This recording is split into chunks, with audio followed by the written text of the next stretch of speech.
what is important around biases is to talk about them.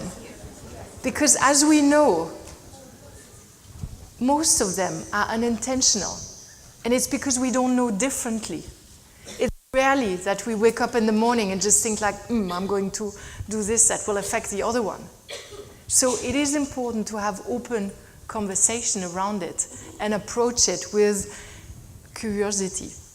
So we talked about the differences, we talked about the barrier to it, which are the biases, and now that we understood these two parts, we'll talk about what is it that we can do and the importance of valuing the differences.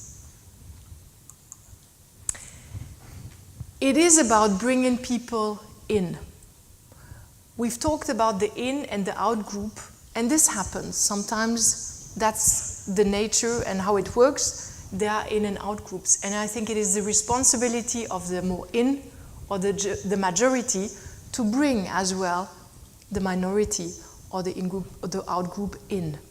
So when we talk about inclusion, it is to make sure that we leverage the differences and that we make everyone feel involved to contribute towards a common goal. But not in a way where we have to adapt everything, because we know that the right definition of inclusion, it's the combination of being valued with all our differences, so valued in our uniqueness, combined with a strong feeling of being part of it, belonging to the team, which is a bit all what we want to feel, right? Be part of it. But not be part of it where we have to fully change, but be part of it as oneself. And again, as a company, the common element will be the purpose and is the purpose and our values. So, how do we get there? Very often I'm asked, Sonia, can you come and then you train us on inclusion and then we're all fine and we're all good. There is not a big program on inclusion.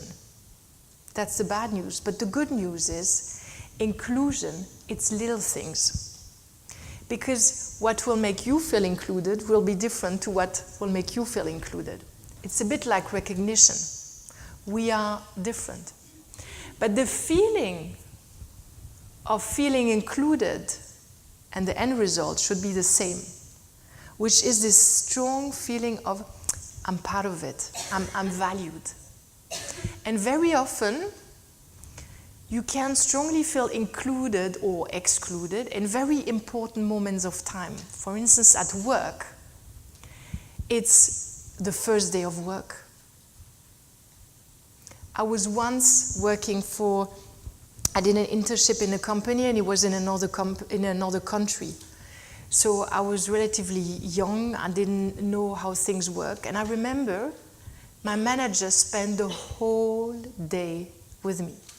He even came at the lunch break, or was with me at the lunch break, and we opened a bank account with me. And I thought, wow, hopefully he's not going to be all the time with me but during the whole internship. But I really felt like, he's taking care. And it made me then feel good. And it's little moments like this. It's little attention where we demonstrate to the other person that we acknowledge you and we care, that make us feel included. The way at Nestlé we measure inclusion is through these three elements. Do I feel that my voice is heard? Do I feel treated with respect? And are my individual differences valued? So it's not the best indication, but it's the indication that we currently have is through Nestlé and I employee survey, is to measure the level of inclusion.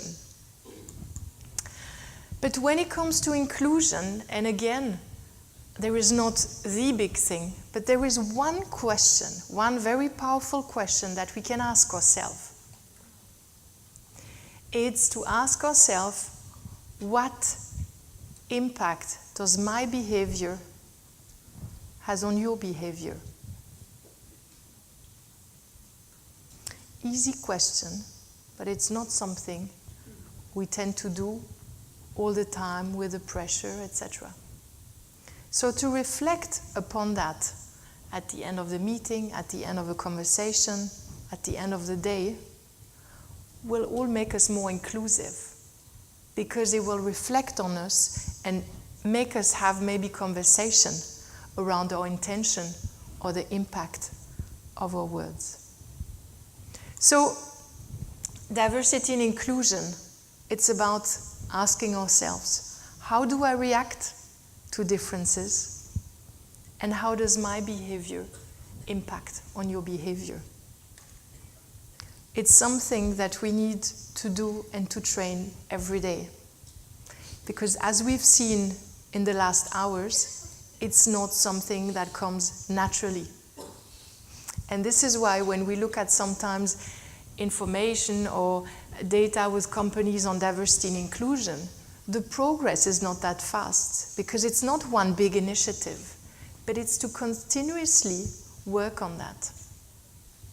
So it has a lot to do with our leadership, with the way we lead ourselves, that we are aware about the way we react to differences, about our behavior, and our leadership then as well to others. But it's a practice. And I would like to share with you the video where we see that inclusion, it's about little things. And I'd like you to discover that one.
Ah, ma allora è venuto qua? Certo. Prego, un caffè? Grazie.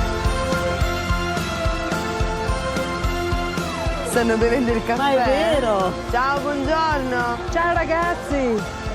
Vieni un po' di qua. Vuole? Li ha fatti la signora. Come si dice in cinese brindis? Kanbei. Cam. Kanbei.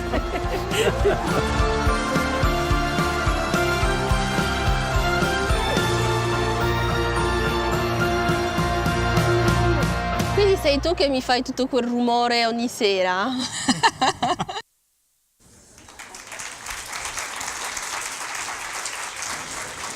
And to conclude, it is really you, it is us, it's everyone that will make a difference to that topic. In the way we will do a business, in our impact on innovation, society, and culture, the way we work together. Thank you very much for your active participation.